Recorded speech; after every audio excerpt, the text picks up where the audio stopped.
Good morning, everybody. We are starting today with Shrimad Bhagavata Mahapurana, Book 12, Discourse 11, very near the end. This discourse is entitled The Significance of the Lord's Own Limbs, Attendants, and Weapons, and a description of the retinue of the sun god, changing every month in the course of a solar year. Shaunaka submitted. So we're just in the closing last few questions that Shaunaka Maharshi is asking to Ugrasrava Sutta. Now I refer the following point to you, the foremost among those knowing many subjects. You know the true meaning of the conclusions of all the scriptures dealing with the worship of deities, O devotee of the Lord. May good betide you. Tell us, who are keen to know the course of active worship, through proficiency in which a mortal bids fair to obtain immortality, how those well-versed in the tantras meditate in the course of worship on the limbs, attendants, weapons, and ornaments of Lord Vishnu, the spouse of Sri, who is absolute consciousness, and of what principles do they conceive them as constituted? Sutta resumed. Bowing to my gurus, I shall speak about the glorious manifestations even of Lord Vishnu, which are so difficult to comprehend, and which have been discussed at some length by Brahma, the lotus-born creator of the universe, and other teachers, in the light of the Vedas and the Tantras. The well-known cosmic egg is made up of 9 fundamental principles, Maya and 8 others, as well as of the vikaras, or modifications thereof. In that cosmic form, as presided over by the spirit, appears the 3 worlds. This, as a matter of fact, constitutes the Purusha form of the Lord. The earth represents his feet, heaven his head, the mid-air region his navel, the sun his eyes, the air his nostrils, the quarters his ears, Prajapati, the god presiding over creation, his generative organ, death constitutes the Lord's anus, the guardians of the spheres his arms, the moon his mind, and Yama his eyebrows, Lajja, the goddess of modesty, his upper lip, and Lobha, greed, his lower lip, moonlight his teeth, Maya his smile, the trees, the hair on the body of the infinite Lord, and clouds, the locks on the head of the Supreme Person. Measured with reference to the disposition of the spheres, the said cosmic person actually bears the same proportion as this man does when measured with reference to the disposition of his own limbs. The birthless Lord carries the consciousness of the jiva, his own particle, in the form of the Kaustubha gem, and it is the diffusive splendor of the latter which the Lord actually wears on his breast as the mark of Srivatsa. Carrying his own Maya, consisting of various gunas, in the form of Vanamala, a garland of sylvan flowers, a golden piece of linen consisting of the Vedas, and the syllable Om in the triple sacred thread, each of the 3 threads representing one of the 3 sounds of the pranava, A, U, and M.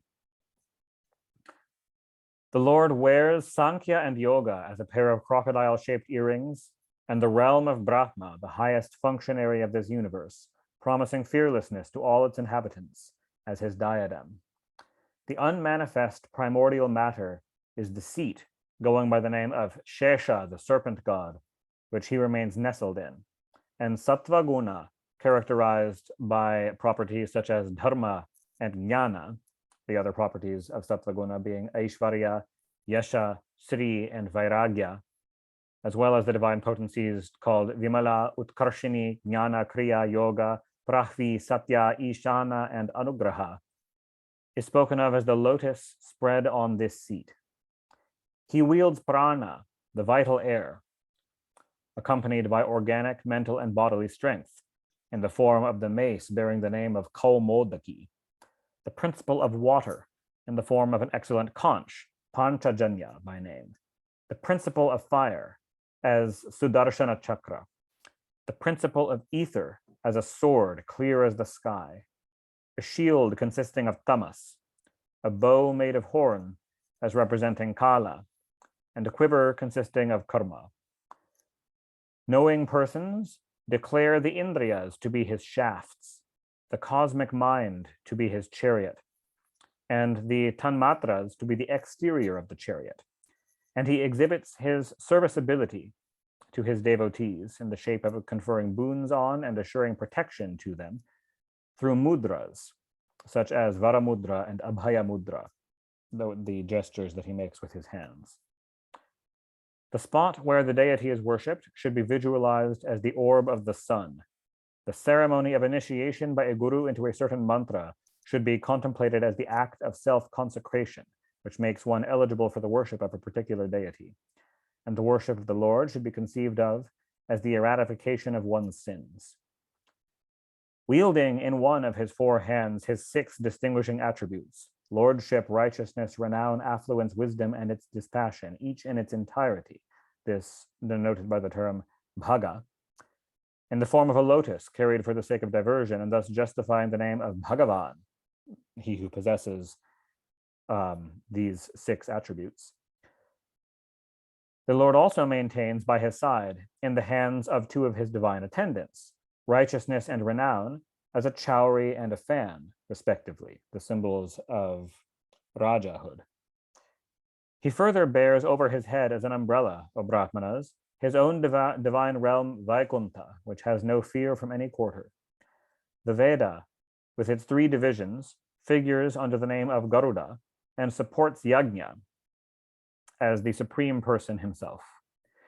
Srihari's own inseparable energy itself appears as goddess Sri, the goddess of fortune. The well-known Vishvaksena, the chief of his attendants, embodies in his person the tantras, such as the Pancharatra Agama, detailing the procedure of his worship. The 8 celebrated attributes of Srihari, Anima, etc., the Ashta Siddhis, stand at his portals as the 8 porters, Nanda and others. The supreme person, Lord Narayana himself, O Brahmana sage, is spoken of as manifested in the 4 forms of Vasudeva, Sankarshana, Pradyumna, and Aniruddha. The Lord is contemplated upon under the names of Vishva, Tejasa, Prajna, and Turiya when associated with the states of consciousness, wakefulness, the dream state, the state of deep sleep, and the state of self-realization.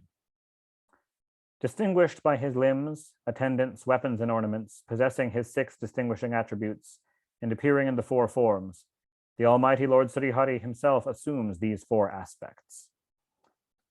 O jewel among the twice-born, the aforesaid Lord is the source of the Vedas, self-effulgent and perfect in his own glorious, all-blissful self. Yet he creates, preserves, and destroys this universe by his own Maya under different names. Through his consciousness, though his consciousness remains uncircumscribed thereby. Though spoken of as differentiated, he is really one, inasmuch as he is recognized, or he is realized by his devotees as their own self. Friend of Arjuna, jewel among the Vrishnis, O glorious Krishna, who has fire to burn the whole race of Kshatriyas that are proving hostile to the earth. O Govinda, protector of cows, whose prowess is ever undiminished, whose sanctifying glory is sung by hosts of cowherd women, as well as by devotees like Narada, and whose names and praises are auspicious to hear. Pray protect us, your votaries. He who, rising in the morning and getting clean, repeats this description of the Lord with his mind fixed on him, realizes Brahman enshrined of his heart by merely repeating it. Shaunaka submitted. As the divine Shuka spoke to the listening Parikshit, that protege of Lord Vishnu, a different batch presided over by the sun god, consisting of 7, remains on duty month after month. So this group of 7, Shaunaka is referring back to something that Sutta said way back in book 5 of the Bhagavatam, which is that this retinue of the sun god consists of a pair each of 2 sages, 2 Gandharvas, 2 Apsaras, 2 Nagas, 2 Yakshas, 2 Rakshasas. 2 sages, 1 Gandharva, 1 Apsara, 2 Nagas, 2 Yakshas, Rakshasas, and the sun god is the 7th. tell us who are full of reverence about this entourage of Lord Sri Hari appearing in the form of the sun god. In other words, the names and functions of those groups combined with the deities presiding over them. Brought into existence by the dateless Maya of Lord Vishnu, the inner controller of all embodied souls, this visible sun, which keeps the world going on, courses through the spheres. Though one without a second, the sun god, who is really the same as Sri Hari, the soul and first cause, has been spoken of by the seers under diverse names, inasmuch as he is the source of all Vedic rites. Because of his Maya, which has no beginning, Sri Hari has been called, O Brahmana sage, by 9 names, as time, place, activity, the doer, an instrument, duty, a sacred text, material substance, and the fruit. Assuming the form of time, in order to keep the world going on, the Lord, as the sun god, runs his course through the 12 months, beginning from Chaitra, along with his 12 different batches of attendants. The sun god, under the name of Dhata, Kritasthali, the Apsara, Heti, the ogre, Vasuki, the Naga, Ratakrit, the Yaksha, Pulastya, the sage, and Tumburu, the Gandharva. These 7 run the month of Chaitra. Aryama, Punjikasthali, Praheti, Kachanira, Athauja, Pulaha, and Narada. These run the month of Vaishakha. Mitra, Menaka, Paurusheya, Takshaka, Ratasvana, Atri, and Haha. These run the month of Jeshta. Varuna, Rambha, Chitrasvana, Shukra, Sahajanya, Vasishta, and Huhu. These run the month of Ashadha. Indra, Pramlocha, Varya, Elapatra, Srota, Angira, and Vishvavasu. These run the month of Sravana. Vivasvan, Anumlocha, Vyaghra, Sankapala, Asarana, Bhrigu, and Ugrasena. These run the month called Bhadrapada. Pusha, Bhratachi, Vata, Dhananjaya, Suruchi, Gautama, and Sushena. These run the month of Magha. Parajanya, Senajit, Varcha, Airavata, Kratu, Bharadvaja, and Vishva. These run the month named Parguna. Again, Amshu, Urvashi, Vidyutchatru, Mahashankha, Tarkshya, Kashyapa, and Ratasena. These run the month of Margashirsha. Bhaga, Purvachitti, Spurja, Karkotaka, Urna, Ayu, and Arishtanemi. These run the month of Pausha.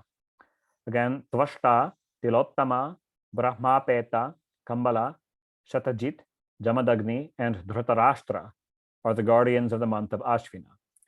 Vishnu, Rambha, Makhapeta, Ashvatara, Satyajit, Vishvamitra, and Suryavarcha. These run the month of Kartika.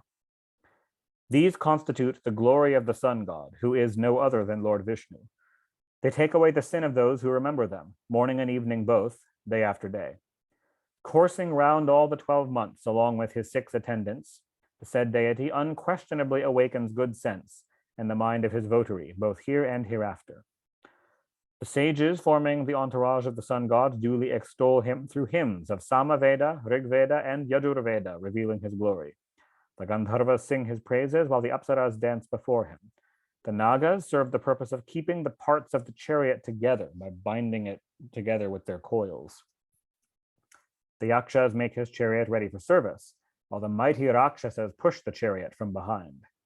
60,000 pure-minded Brahmana sages, collectively known as the Valakilyas, walk ahead, facing the sun god all the 12 months, and celebrate the deity through laudatory mantras. Dividing himself into 12, each form presiding over the sun for 1 month, the Almighty Lord Sri Hari, who is without beginning and end and is therefore birthless, protects the worlds as aforesaid in every kalpa. Thus ends the 11th discourse, entitled The Description of the Sun, presiding over different names, the sun god presiding over different names over the 12 months of a year, with his entourage in book 12 of the great and glorious Bhagavata Purana, otherwise known as the Paramahamsa Samhita. Discourse 12, a synopsis of the 12 skandhas of Shrimad Bhagavata that we have just been over. Sutta began again. Hail to the exalted virtue in the shape of devotion to Sri Hari. Hail to Sri Krishna, the maker of the universe. Bowing again to the Brahmanas, I shall expound the eternal verities discussed in Shrimad Bhagavata. So have I narrated to you, O Brahmana sages, this wonderful sublime story of Lord Vishnu, about which you asked me and which is worth hearing for men in whom there is any trace of humanity. Here stands duly celebrated Lord Narayana himself, the ruler of our senses, the protector of devotees, known as Sri Hari, the dispeller of all sins. In this has been discussed the mysterious transcendent Brahman, the source and end of all creation, the topic of spiritual enlightenment, realization, and the means of awakening them. There has been discussed at length the discipline of devotion, both as a means and an end itself, as well as vairagya, freedom from passion, hinging on the latter. Now here are the contents of the 12 skandhas in a more or less serial order, to summarize what they've been over. The narrative of Parikshit and the story of the previous incarnation of the celestial sage Narada, the vow of the Raja Rishi Parikshit as a sequel to the curse of a Brahmana boy to fast till death, and the opening of the dialogue between Parikshit and Shuka, the foremost of the Brahmanas. That was book 1. The ascent through yogic concentration to higher regions, the dialogue between Narada and his father Brahma, the birthless creator, an account of the Lord's avataranas in order of sequence, and a description of the cosmic evolution from Prakruti from the very beginning. That was book 2. The dialogue between Vidura and Uddhava, and then between Vidura and Maitreya, an inquiry regarding the Bhagavata Purana, the dormant state of the Supreme Person during the period of final dissolution. Then follows a description of the flowering of Prakriti in the form of disturbance caused in the equilibrium of the 3 gunas, and the coming into being of the 7 categories, which are both of the nature of a cause and an effect. The Mahattattva, the Tanmatras, the gross elements, the 11 Indriyas. Then ensues a description of the evolution of the cosmic egg from which appears Brahma. Then follows a description of time in its subtle and gross states, the sprouting of the 14 worlds, and how Hiranyaksha was killed by the Lord in the form of the divine boar in the course of his attempt to lift up the earth from the ocean. The evolution of the higher, heavenly, and aerial, subhuman, and asurika orders of created beings, and the appearance of Rudra, the god of destruction, and subsequently the division of Brahma in 2 halves, one constituting a male and the other a female, from which sprang up the Manu named Swayambhuva, and Shatarupa, the first and foremost pattern of womanhood. Then follows the description of the progeny in the shape of the 9 daughters of the revered wife Devahuti of the sage Kardama, a Prajapati. The avatarana of the Supreme Spirit as Lord Kapila, and the dialogue of Devahuti with Kapila, the embodiment of wisdom. That was Skandha 3. The progeny through the 9 daughters of Kardama, of the 9 lords of creation, the destruction of the sacrificial performance undertaken by Daksha, the 10th lord of creation. The narrative of Dhruva and then of Raja Prithu, the dialogue between Raja Prachina Barhi and the celestial sage Narada, and next follows the narrative of Raja Priyavrata, or Brahmanas. Then followed the stories of the Rajas Nabhi, Rishabha, and Bharata.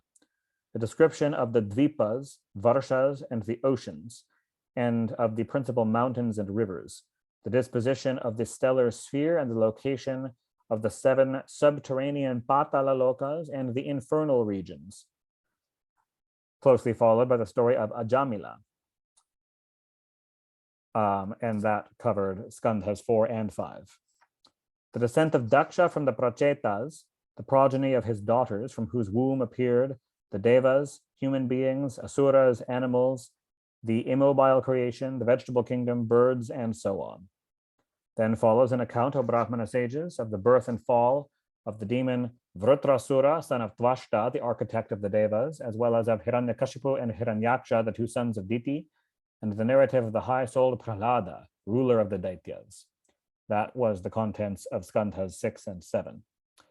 A connected account of the 14 Manvantaras, each presided over by a separate Manu, the deliverance of the king of elephants, Gajendra Moksha, the avataranas of Lord Vishnu, the ruler of the universe in the form of the divine turtle, Lord Dhanvantari, the divine fish, the divine dwarf, Hayagriva, the horse-headed, and others, one in each Manvantara, the churning of the ocean of milk for the sake of nectar by the denizens of heaven, both Devas and Asuras, is likewise told, the great war between the Devas and the Asuras, the description of the genealogy of kings, the birth of Raja Ikshvaku and his genealogy, the narrative of the high-minded Sudyumna.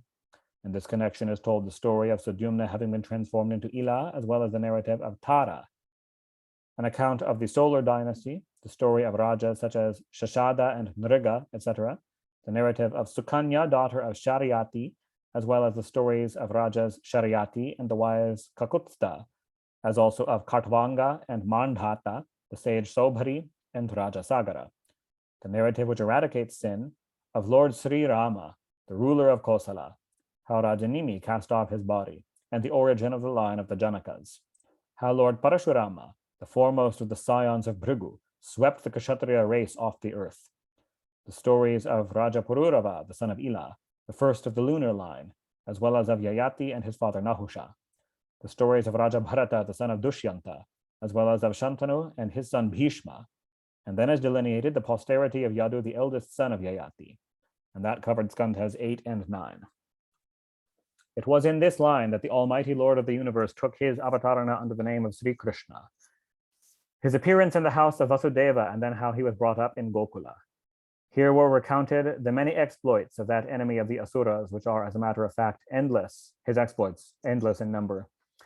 How he even as a baby drank away the very life of the demoness Putana, along with the milk of her breasts, and upturned the cart and destroyed the demon Utkacha, who had entered the cart in an invisible state. How the demon Ranavarta, who appeared in the form of a whirlwind, was crushed to death, as well as the death of the demons Baka and Vatsa, and the destruction of Dhenuka, along with his kindred and that of Pralamba, the deliverance of the cowherds from a forest conflagration that came rushing from all sides, subjugation of the Kalya Naga, and the rescue of Nanda, the Lord's own father, from the grip of a boa constrictor. How the maidens of Raja observed a sacred vow of bathing in the Yamuna in winter and worshipping the goddess Katyayani on its sandy bank for 1 month in order to secure the Lord for their husband, in the course of which the immortal Lord was pleased with their observances and conferred on them a boon. The Lord's grace and the wives of certain Brahmanas engaged in a yajna, and the remorse of the Brahmanas for their failure to recognize the Lord. The uplifting of Mount Govardhana in order to save Raja from the fury of Indra, and how later on, recognizing his divinity, Indra and the cow of plenty, Kamadhenu, worshipped the Lord and bathed him with milk. His leelas with the damsels of Raja through many nights. The destruction of the evil-minded Yaksha Shankarchuda, as well as of the demons Arishta and Keshi. Akrura's visit to Raja to take Sri Krishna and Balarama to Mathura under Kansa's invitation, and the subsequent departure of Balarama and Sri Krishna. The wailing of the women of Raja over their separation from Sri Krishna, and then how the two brothers saw Mathura and killed at the Dhanushya Yajna the elephant Kuvalayapida, as well as the wrestlers Mushtika and Chanura, and finally Kansa himself and others. How he brought back the dead son of his guru Shandipani, and the good offices that were rendered to the Yadava clan by Sri Krishna while staying at Mathura, accompanied by Udhava and Balarama, or Brahmana sages. The extermination of the armies led by Jarasandha many times, and how the Lord caused the destruction of the king of Yavanas through Mutukunda, and founded the city of Kushastali, better known as Dwaraka. How Sri Hari brought a Parijata celestial tree, as well as the council chamber named Sudharma, from paradise, and carried off Rukmini, the princess of Vidarbha, after crushing his enemies in battle. How when Lord Shiva, the god of destruction and the protector of Banasura, began to yawn in battle, the Lord lopped off the arms of Banasura, and having made short work of the demon Naraka, the ruler of Pragjyotishapura in Assam, took away and married the 16,100 maidens detained in his palace by that demon. A description of the redoubtable might and destruction of Raja Shishupala, Paundraka, and Shalva, of the evil-minded Dantabhaktra, as well as of the Vanara Dvivida, and the demons Shambara, Pita, Mura, Panchajana, and others, and how the Lord set the city of Varanasi on fire and relieved the earth's burden, making the sons of Pandu his instruments. This covered Skandha 10. In Skandha 11, we covered how the destruction of his own race was brought about by the Lord under the pretext of a Brahmana's curse, and the wonderful dialogue between Udhava and Sri Krishna, son of Vasudeva, in which has been taught, as a matter of fact, the entire range of self-knowledge, as also the final conclusion about the duties of the various varnas and ashramas given and later on is told the story of the Lord concealing his mortal semblance by dint of his own yogic power. The characteristics of the four yugas and the conduct of people conforming to them, and the perversity of men in the Kali Yuga, as well as the fourfold pralaya and the threefold creation, sattvika, rajasika, and tamasika. How the wise and saintly Raja Parikshit, the favored of Lord Vishnu, cast off his body. Classification of the Vedas into so many shakas, the holy narrative of the sage Markandeya, the disposition of the limbs and weapons, etc., of Lord Vishnu, the Supreme Person, and the entourage of the Sun God, the soul of the universe, during the 12 months of a year. In this way has been stated by me in this discourse, O jewel among the Brahmanas, whatever I was asked by you, and something more too. The exploits of the avatars, which are nothing but their leelas, have been narrated in all their bearing. Uttering at the top of his voice the formula Haraye Namaha, hail to Sri Hari, even involuntarily when fallen in a well, etc., stumbled while ascending a staircase, afflicted, or after sneezing, a man is absolved from all sin. Entering the mind of men even while his name or praise is being loudly chanted or when his glory is heard of by them, the infinite Lord, the wise declare, puts an end to all their misfortune, in the same way as the sun dispels darkness or a tempestuous gale disperses the clouds. They are indeed false and ignoble utterances and contain stories of the unrighteous, of which Lord Vishnu does not form a theme. That utterance alone is true. That alone is blessed. That alone is sacred and is the fountainhead of divine excellences. That alone is pleasant. That alone gives newer and newer delight. That alone is a perennial source of great rejoicing to the mind. And that is the only means of drying up the ocean of grief of men, through which the glory of Lord Vishnu is constantly sung. That speech which, though full of figurative expressions, never utters the praises of Sri Hari that are capable of sanctifying the world, is the delight of voluptuous men who wallow in the pleasures of sense like crows. It is never resorted to by the swan-like wise men, for pure-minded saints take delight only where the immortal Lord Vishnu is sung. On the other hand, that composition which, though faulty in diction, consists of verses, each of which contains the names of the immortal Lord, bearing the impress of his glory, wipes out the sins of the people. It is such composition that pious men love to hear, sing, and repeat. That wisdom, too, which is free from blemish and that it is a direct means to the attainment of liberation, does not adorn one's soul so much if it is destitute of devotion to the immortal Lord Sri Hari. How then can action which has not been consecrated to God, no matter if it is of the noblest type, heighten the beauty of the soul, rooted as it is in sorrow at every stage? The great pains taken over discharging the duties pertaining to one's varna and ashrama, austerities in learning, culminate only in glory and prosperity. Through the utterance and hearing of the praises of Sri Hari, however, is secured unceasing remembrance of the lotus feet of that spouse of Sri. Ceaseless thought of the lotus-like feet of Sri Krishna puts an end to all evils and increases tranquility of the mind, enhances purity of the intellect, stimulates devotion to the Supreme Spirit, and promotes spiritual enlightenment coupled with self-realization and dispassion. Oh, you are highly blessed, O jewels among the Brahmanas, in that, having installed in your mind Lord Narayana, who is the adored of all, and has no other object of adoration, and who is the inner controller of all, constantly worship him, full of ceaseless devotion, as you are. I am also blessed in that I have been reminded by you of the exposition of the true nature of the Supreme Spirit contained in this Purana, which I listened to the other day from the lips of Sri Shuka the Maharshi and the assembly of eminent sages who also listened to it, while Raja Parikshit sat on the bank of the Ganga with a vow to fast unto death. In this way has been recounted to you, O Brahmana sages, the glory that is capable of uprooting all evil of Lord Vasudeva, whose great exploits are worth narrating.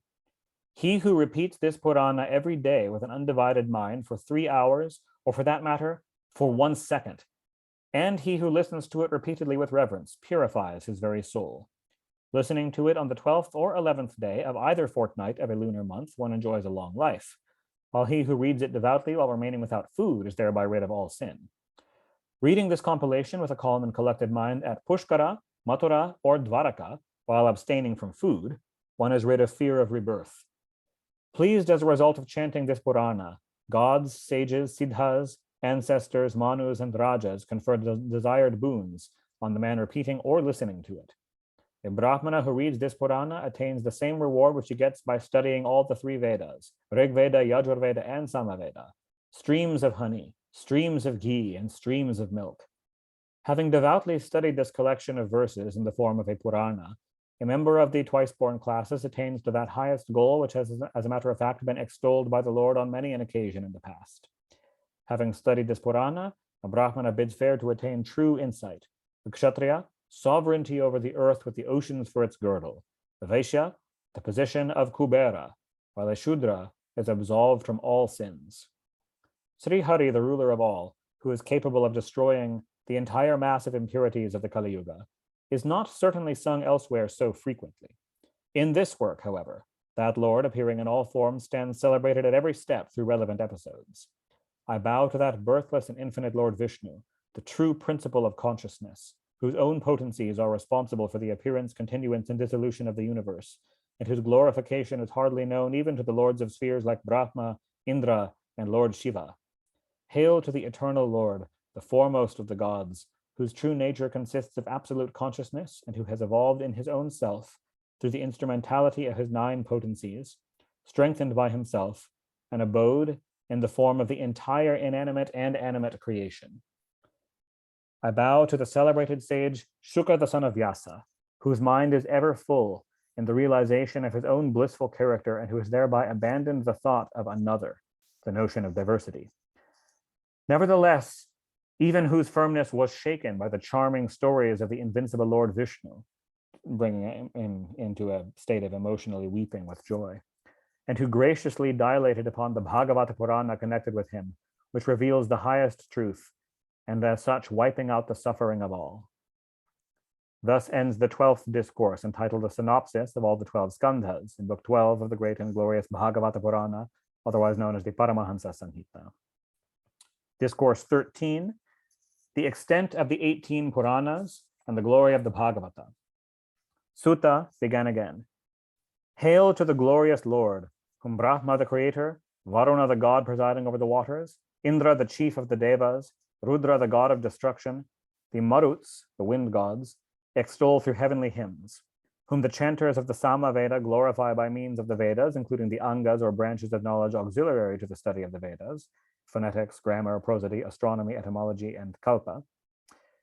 Their analysis into word, marking their sequence, and the Upanishads, whom the yogis perceive with their mind fixed on him through meditation, yet whose whole truth neither the hosts of gods nor of the asuras are able to know. May the incoming and outgoing breaths of the Almighty Lord assume the form of the divine turtle, who felt sleepy as a result of his being scratched by the ends of the rocks forming part of the colossal Mount Mandara revolving on his back, while the ocean was being conjointly churned by the Devas and the Asuras for the sake of Amritam. May that Lord protect you. Responding to the subtle impetus communicated by those breaths in the guise of the flow tide and the ebb tide, the constant rise and fall of the waters of the ocean know no rest till now. Here the number of shlokas comprised in each Purana, as well as their aggregate, the theme and object of this work, the Shrimad Bhagavata, the procedure to be followed in gifting a copy of it, the value of giving it away, as well as of reading it, and so on. The Brahma Purana comprises 10,000 shlokas, the Padma Purana, 55,000, the Sri Vishnu Purana, 23,000, the Shiva Purana, 24,000. Shrimad Bhagavata consists of 18,000, the Narada Purana of 25,000, the Markandeya Purana of 9,000, and the Agni Purana of 15,400. The Bhavishya Purana consists of 14,500 shlokas and Brahma Vaivarta Purana of 18,000, while the Linga Purana comprises 11,000 only. The Varaha Purana comprises 24,000 shlokas, the Skanda Purana 81,100, and the Vamana Purana is reputed to consist of 10,000 shlokas. The Kurma Purana has been declared as consisting of 17,000 shlokas, the Matsya Purana of 14,000, the Garuda Purana of 19,000, while the Brahmanda Purana comprises only 12,000 shlokas. In this way, the extent of all the Puranas taken together has been declared to be 400,000 shlokas. Of them, as has already been stated, Srimad Bhagavata is recognized as consisting of 18,000 out of the 400,000 Puranic shlokas. The Bhagavata Purana was graciously revealed by the Almighty Lord for the first time to Brahma the Creator. seated on the lotus sprung from his navel and afraid of transmigration. It has been enriched at the beginning, in the middle, and at the end with legends illustrating the glory of dispassion, and has been delighting the righteous as well as the gods with its nectar-like stories describing the Leelas of Lord Srihari. It has for its theme that one reality without a second, which is the sum and substance of all the Upanishads, which are the culmination of the Vedas, and has been characterized as the oneness of the absolute Brahman and the individual soul, and has detachment of the spirit from matter as its only object. He who, on the full moon of the month of Bhadrapada, gifts a copy of the Bhagavata placed on a throne of gold, attains the highest goal after death. The other Puranas spread their luster in an assemblage of the righteous so long as the great and glorious Bhagavata is not directly visible. The glorious Bhagavata is surely considered to be the cream of the Upanishads. A man sated with its nectarine flavor will not find delight anywhere else. It occupies the same place among the Puranas as the holy Ganga among the rivers, Vishnu, the immortal Lord, among the gods, and Lord Shiva, the source of all blessings, among the votaries of Lord Vishnu. Again, Shrimad Bhagavata is certainly unexcelled among the Puranic collections in the same way, O Brahmana sages, as Kashi is really unsurpassed among holy places. The glorious Bhagavata is a faultless Purana, which is beloved of the Vaishnavas, in which stands celebrated the one supreme reality, which is all consciousness, as well as all truth and all bliss, free from impurity, and which is the goal of Paramahansas. In this Purana, withdrawal from activity coupled with spiritual enlightenment, dispassion, and devotion has been expounded. A man devoutly listening to it, carefully reading it, and given to pondering it, bids fair to get liberated. We meditate on that pure, taintless, immortal, and highest reality, which is untouched by sorrow, and by which, manifested in the form of Lord Narayana, was graciously brought to light at the beginning of creation, this matchless lamp of wisdom to Brahma the Creator, and as Brahma to the Devarishi Narada, as Narada to the sage Krishna Veda Vyasa, and as the latter to the sage Shuka, that prince among the yogis, and in the form of Shuka to Raja Parikshit, the favored of the Lord. Hail to the celebrated Lord Vasudeva, the witness of all, who for the first time taught this Purana out of grace to Brahma, who is keen to get liberated. Hail to the sage Shuka, that prince among the yogis, the revealer of Brahman, who redeemed Raja Parikshit, the favored of Lord Vishnu, bitten by the serpent in the form of fear of rebirth. Pray so ordain, O ruler of the gods, that devotion to your feet may sprout in my heart in every birth that I may have to take. For you are our protector, O Lord. I salute Sri Hari, the dispeller of all fears and agony, the supreme Lord, the loud chanting of whose names is the way to wipe out all sin, and respectful salutation to whom alleviates suffering. Thus ends the 13th discourse in Book 12 of the great and glorious Bhagavata Purana, otherwise known as the Paramahansa Sanghita, composed by the sage Veda Vyasa and consisting of 18,000 shlokas. And that is the end of the Bhagavata Mahapurana.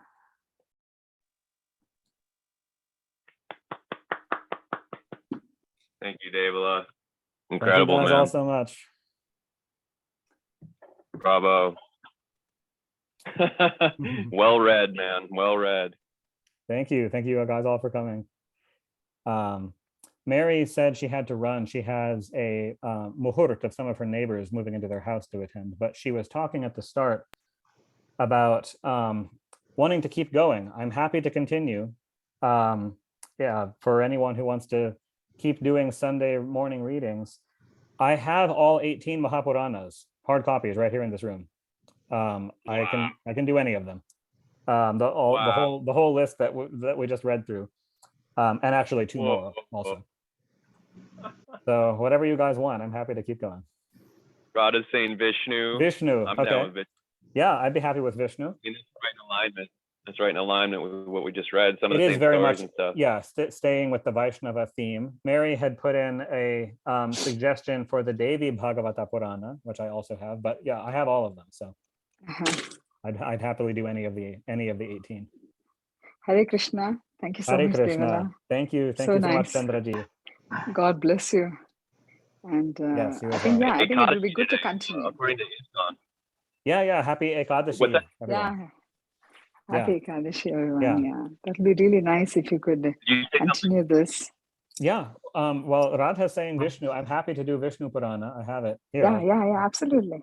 If I don't know if who's watching on the camera, but I have this whole bookshelf of Puranas. Yes. Yeah.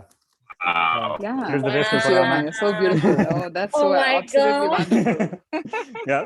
Can I we have- just see your bookshelf, please? Yeah. Here's the whole thing. Oh my God. From the top. It's like all, Ramayana, Feeling it. Mahabharata, the Vedas, all the way down, all the 18 Mahapuranas. Devala, There's you actually are another. Beautiful. They didn't all Beautiful. fit, so there's more over here. More That's Puranas. so awesome. Cool. Yeah. amazing. Yeah. So yeah, we can start in with the Vishnu Purana next week. Yeah, that would be great. Sounds good. That would be great. And this is, the Chaturmasa time also. It started. The period has started. Yes. Yeah, the 4 months of Chaturmasa. So this is really good. It will be really a blessing. Oh, wow. Yeah. Thank you Yeah. for that catch, Chandra. That's beautiful. I wanted to give my little say hi to your wife if she's there. I will. Yeah. So I wanted to say a little bit about how we started. We started out of nothing, and it came everyday ritual, and we're reading it. And I saw so much connection with Mahashi's work, and every time it says Sri Hari or anything like that, I think about the transcendental consciousness, that bliss, Chit Ananda, and every time, you can connect and correlate with certain things with Mahashi's commentary on the Bhagavad Gita as well. So I really enjoyed it. And even you would choose to reread it, I would say, yes, let's do it. But also what I learned is that we think we do everything, but it's not us. It's actually Sri Hari that makes us do it. And I do love how Veda Vyasji wrote the Bhagavata Mahapurana in the beginning, the first lines. He said, it is a Maha Kripa of a soul, then the Bhagavad Mahakatha or read or literature comes in any form in our life. So when it comes, it is Purva Punya, that Purva Karma that we have deserved it to listen it. And the reader is also so well, how should I say this? Described and like he is also blessed in a way that he knows it's not him, it is Sri Hari who chooses through us as instruments. And anyway, but it's still, we want to give you thank that you made this Zoom, you went to buy the whole Zoom and made it available for us. Thank you so much, Devala. Yeah, of course. Thank you. Everybody Thank you all. who came every week. And Andy was the one person who came a little bit late, but he was every single week there. Yeah, absolutely. Yeah. Absolutely. Andy I definitely couldn't has the make it. best attendance record. Absolutely. He should get the full marks for the attendance. And then Thank you. he You're so made sweet. it, he connected with Ekadashi, and I so grateful that we picked up the stories from there also. And of course, I want to thank Chandra for you. Before Bhagavatam started, she always said Hare Krishna. So what is she saying? I mean, I know who Krishna is, but so beautiful that she reminded. Now I know what it means, of course, but in a full spectrum from all angles. I'm so grateful. And then Dr. Nisha, she came as well, sometimes not, but that I was also not sometimes, but then she connects with Ayurveda. So it's such a beautiful group we have. Mata Mary King, I didn't meet much, but I think yeah, I have heard her speaking. She's a wonderful person. So Yeah. thank you. But thank your wife that she allowed some of her time to go to us. Thank you so much. Yeah. Thank you. Yes, thank you, Melinda. Yeah. Yeah, I'll let her know. absolutely. Yeah. You know, the Vishnu and the Lakshmi, when the Lakshmi approves, then only things happen. So that's why, so the Vishnu and Lakshmi both thank you, a lot of pranams, though you are younger to us, but it is really like you are, you know, it is like Vedavyasa. Vedavyasa is the one who's, you know, he tells about this whole thing. So anybody in that picture is treated as like God, you know, Devala, you and your wife. So, and of course, Radha and Ian for coming up with this whole thing. And I really want to thank everybody from the bottom of my heart, though I have not attended, but you know, the energy has always been felt wherever I am during that period, that time from 9 to 10. I always used to have, though I was not able to at some of the days I couldn't really attend. But my energy was there, and I was there in spirit with you guys always. And Thank you, John. Dr. N, congratulations again to you. Yeah, Dr. From- N. Yeah, thank you. Hey, Very nice. congratulations. Yeah. So Anne was Yeah. in Fairfield, and we got to meet her with her. Yeah, it was nice to meet you in husband. person Absolutely. finally. Yeah. Yeah. Very Yep. sweet. Well, I just add to Chandraji that the presence and energy, although I had not been able to attend it all the time, but many times I do write you guys that, okay, I'm not there, but I'm there in the spirit with you all. Absolutely. And, Yes. Absolutely. and as she said, that there is a Vishnu and Lakshmi, and one cannot exist without another, because there is always a two sides to it, whatever we see and feel. So it's a togetherness of Devla and Melinda that I salute, and I'm so thankful for your presence always, and Andy always supporting it, and Balaji and Ian for making this happen. But above all, I'm just so thankful to Devla for your presence and for your dedication. And as Chandraji said, that whoever reads from that seat is like a god. So, Jagger All So wonderful. glory to Shri Jagger. Hari. Thank you, Andy, for all the support.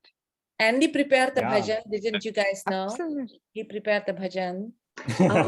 let's Let's hear, Andy. yes. Good. We could do a quick one. Yes. I had a quick question before, if I do a jam. I had a quick question. General. Yeah. Vishnu Krishna, right? How does it work that Vishnu is the how does it work that Krishna is a Maha avatar of Vishnu, but Krishna created Vishnu? Wonderful question. Let's hear. Yeah, interesting. No, that I mean, I love the symbolism. But you know, just curious what else you could say about it. there's a lot of levels deep you can go into the nature of Sri Hari. So in each Brahmanda, in each universe, there is a Brahma, a Vishnu, and a Rudra that are the performers of the tattvas of creation and preservation and destruction and so on within the universe. Outside the universe, there are different levels of Vishnu. There is the divisions into like Pradyumna, Sankarshana, so on. There's also the Karanodakasai Vishnu, the dreaming Narayana, and the Karana Samudra, the ocean outside the universes. The ocean, we're using metaphors. Obviously, it's not made of water. It's beyond any sort of material matter. But the field, it's actually very incredibly strikingly related to a lot of concepts in modern quantum physics. In terms of what in physics is called quantum foam, or essentially even quantum physics has, without even knowing that what it said this in ancient scriptures, arrived at using the exact same metaphor of the bubbles of foam being the arising place of a potentially infinite multiverse of manifesting worlds, which is literally exactly what's described in the Pancharatra Agamas and the Vaishnava Puranas, in which lies the dreaming Karanodakasai Vishnu. Within each universe, he manifests as the Garbhodakasai Vishnu, within the Garbha or the womb that grows into each of the worlds, and the Kshirodakasai Vishnu, which performs manifest Leelas. So there's all these different layers of it. The devotees of Krishna and some of the Krishna Shastras, such as in the Bhagavata Purana, and especially in the Brahma Vaivarta Purana and others, it describes that the highest of the lokas, beyond even Vaikuntha Loka of Vishnu, is Goloka Vrindavana, the celestial realm of Sri Krishna in his highest manifestation, which is said to give rise even to that dreaming Karanodaka Sayi Narayana. And so there's a huge level of steps you can go further and further back through the causal chain of manifestation. Indeed, some of the Shastras do put a form of Krishna at the very highest. There's kind of different angles on it taken by different gurus and in different Shastras, but yeah, that is in there. So in addition to that, Maharshi says that Sri Krishna is the manifestation of the absolute. So if he said that, now if you read Bhagavata Mahapurana from beginning to the end, you come to realize what the absolute is. This is the Mahapurush Rupam, the form that is no form and still the form. And Maharshi always talks about the unified field theory, which is Sri Hari, in my opinion, I think, because now I realize what it means. Of course, after Bhagavata Mahapurana reading, I realized what it meant. And when we meditate, you connect that, this little Atma of ours connect with that, the merging becomes that. And then when you enliven that, all this little jiva becomes get the taste of the big jiva, the Sri Hari, the Krishna, the unified field, and that it expands. When that expands, that little ego becomes like, hey, it's not me, it's him. Of course, you have to do regular practice and so. So I really, really enjoyed this part of the Bhagavata Mahapurana. So yeah. Wonderful. Nice. Yeah, so adding on to everybody, we have Purush and Prakruti, right? So Purush is the unmanifest, regardless of whatever description has come from anybody or any Puran, right? So the basic is a Purush, which is the unmanifest, we call it in the quantum physics. Prakruti is a manifest, right? And from the Purush, like as Devala said, that the bubble, which has all the possibilities of manifestation, it can manifest, right, into any form, depending on how the observer is observing it, right? So it exists as yes and no, both, but it is there. It has all the possibilities. We call it potentiality, right? So the Purush has all the potentiality, but it cannot manifest. It cannot take Swarup. It is Prakruti, which takes the Swarup, but in between there is a field, right? And that field is what we call is Antahakaran, right? The seed of those imprints or the blueprints. And depending on, doesn't matter whether it's the human or any other life, depending on how that life observes or that vibration observes that potentiality, it would manifest.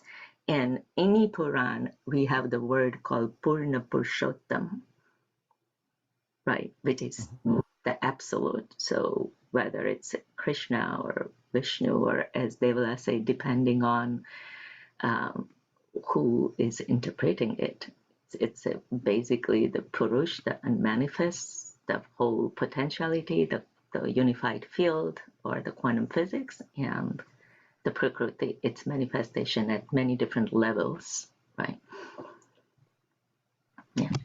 So on that note, thank you, Dr. Nishaji. So on that note, Maharshi also explains here, which is coming from Samkhya philosophy, which is beautifully in detail explained in the Bhagavata Mahapurana. I think it's the 3rd chapter. I'm not sure which one it was again. But it is written there beautifully in Vedavyasji's work about Purush, Prakriti, Antakaran, all the 5, all the senses, and the whole thing the whole essentials of the Ayurveda and so. But Maharshi explains it is beautifully connected in chapter 2, Bhagavad Gita, his commentary, that the Samkhya philosophy gives intellectual understanding of the entire universe. And I don't know if anybody of you have read it, but it's beautifully explained there that when you read Samkhya philosophy, if it's from any angle, you get to understand it beautifully, but that still doesn't give you enlightenment, or that doesn't give you the taste of the absolute. For that, you need the other darshana, which is yoga from Maharshi Patanjali. And for that, you need to have a personal experience. It's just like talking about orange, how beautiful orange is, and all the detailed stuff. But then you need an experience. And that comes from yoga philosophy, what Maharshi Patanjali gave. So Maharshi put these two darshanas beautifully together in chapter 2. He says in chapter 2, verse 45, be without the three gunas. And this is, what is three gunas? That's all, I'm not going to go deeper into it, but it's the aspect of Samkhya philosophy. So it's good to know that intellectually, but then when you transcend, when you practice, you get a taste of it. And that is what yoga philosophy does it. So that's a practical exercise what we do, and then at a regular base to do that, that's how the nervous system gets purified, and that's how you get refinement, and that's how you come from transcendental consciousness to cosmic consciousness, and to Bhagavad Chetana, what we have read all, and from Bhagavad Chetana comes Brahmi Chetana, Unity Chetana, and actually Brahmi Chetna. And that's how enlightenment is spontaneously achieved. Maharshi brought difficult things. He actually explained difficult things in an easy way. He said, well, he didn't say it. I don't know who said it, but I think you could transcend even the highest the worst karma in this lifetime if you practice daily, twice a day, without being without the three gunas. So just wanted to connect that Samkhya philosophy, the yoga philosophy, and tasting the fruit. So we can talk about beautiful sweet pudding, but we have to taste it. And I think everybody has a practice, and you get to taste the sweetness of the pudding. Just wanted to say that. Yeah, thank you.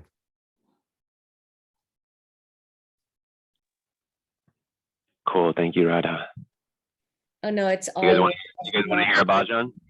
Yeah, yes, yeah. I want to add a bhajan. Do a quick one. Yeah, go for it.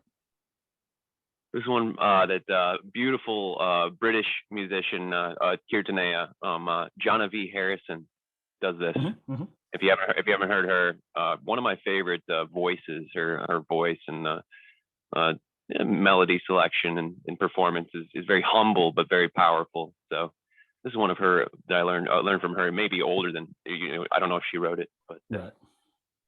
Yeah. Hare Krishna. Hari Hare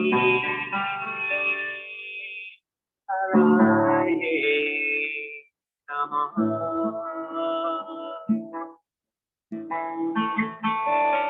Hari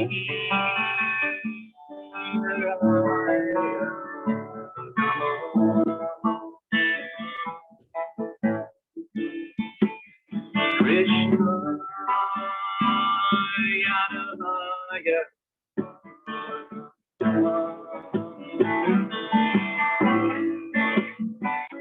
Krishna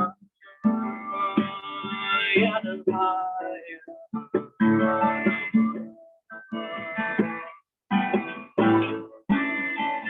Yadavaya Madhavaya Keshavaya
And we could stretch that out for a couple hours, but Beautiful. Nice. Thank you. Thank you. Hare Krishna. Hare Krishna. Happy Ekadashi.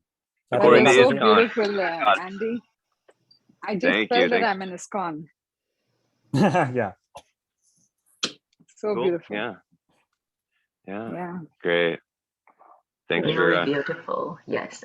And I wish cheers. I have this chance in person to hear you someday, Andy. Yeah. And All just right. Take it. immerse in your satsang. Yeah. We should have said Andy to Beautiful. come to your graduation. We didn't even think about it. He wasn't in He Fairfield. was Okay. Yeah. That's Yeah. right. Is Andy yeah. lives in Fairfield? Yes, he, he's a he Fairfield has, but something. he's not in Fairfield right now. Oh, Yeah. Oh, I Right, see. and- Okay. Yeah. Nice. Yes. Okay, maybe one of the days, maybe Yeah. we'll hop into each other. Yeah. Speaking of which, I don't know, Dr. Nishan, if this is still your plan, but it's looking like I might actually be going to India this fall, possibly. And if I do, I will pass through Paramartha-Niketan sometime in October. in I October. don't know. Okay. Yeah. So I haven't planned, but let's talk. And I would, because Yeah, it's looking like things are really floating. I'm talking to a group of people. Actually, Radha's daughter Narayani would be in the group. Okay, so let's plan, and I can pre-plan to be there in October. Yeah, it would be. We haven't like gotten to buying tickets yet. It's not 100% for sure, but it's we're talking about it with us. Andy is invited too, if it works out, Andy, and a few other people are probably coming with us. So because actually I'm invited to meet Swamiji of the Parmarth. He's in Pittsburgh this 16th, and he called up to come see. I don't know what are the plans, so right on time. Probably I could just say that, okay, I could be there in October. Yeah, we would probably be spending like a few nights at the Paramarth, like sometime like first week of October or so. So if it works out, yeah. Okay, yeah, perfect. Because Vasvi Didi, right, and her husband, they do the medical camp in October at Parmarth too. Yeah. So that all could work out. Perfect. Yes, thank you for and I'll definitely plan it around. Yeah, right. I'll let you know if it works out. Wait a minute, Nishaji, can you say a virtual hug to your sister Vashiji, and because we missed her, because yes, and also a virtual hug to all of you. Thank you so much. Devala, thank you. Yay, we did it. God did it. God did it. Yeah. Thank you. Absolutely. Thank you. So Jai Gurudev and Hare Krishna.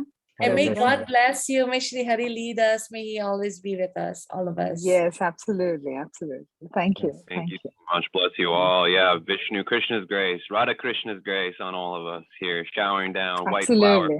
petals. Yes. You know, Absolutely. All Absolutely. grace. Yeah. Great. yeah. Thank you. World Bye. peace. Peace to everybody. Jai Gurudev across Yes, the world here. definitely. Peace to everybody. Yeah. Yes. All right. Thanks so much, Devala. Yep. We'll Thanks, stay Andy. in touch, Devla, right? Yes. Yes, and we'll definitely continue, right? Yeah. Yeah. See you next week, starting Vishnu Purana. All right. Vishnu Purana. Okay. Yep. So we'll stay in touch regarding the Paramath in Yes. India, right? Yes. All right. Jai Gurudev. Jai Gurudev.